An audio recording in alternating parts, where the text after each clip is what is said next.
श्लोक चौथा। किसी प्रकार जन्म जन्मांतर के पुण्य के फलस्वरूप इस दुर्लभ मनुष्य जन्म को पाकर यदि श्रुति के सिद्धांत का ज्ञान होने के बाद भी मूढ़ बुद्धि अपने आत्मा की मुक्ति के लिए प्रयास नहीं करता है तो वह निश्चय ही स्वयं को हनन करने वाला है,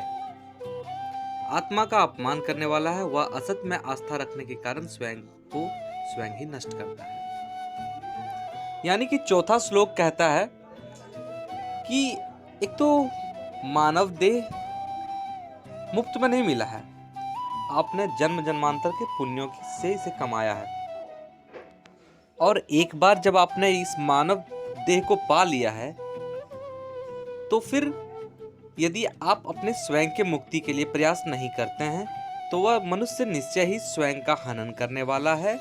और स्वयं ही खुद को नष्ट कर देगा।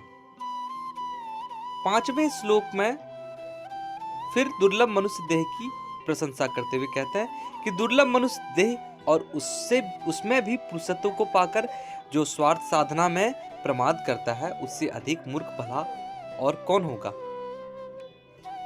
छठे श्लोक में शंकराचार्य कहते हैं कि भले ही कोई शास्त्रों का व्याख्यान करे, देवताओं का यजन करे, अनेक शुभ कर्म करे अथवा देवताओं को भजे, फिर भी जब तक ब्रह्म और आत्मा की एकता का बोध नहीं होता तब तक 100 ब्रह्माओं की आयु भी बीत जाए तो भी उसकी मुक्ति संभव नहीं है। छठा श्लोक इस शास्त्र का सबसे महत्वपूर्ण श्लोक है, जहां वे कह रहे हैं कि जब तक आत्मा और परमात्मा के एकत्व का बोध न हो जाए, जब तक यह जाना नहीं जाए कि आत्मा और ब्रह्म एक ही है,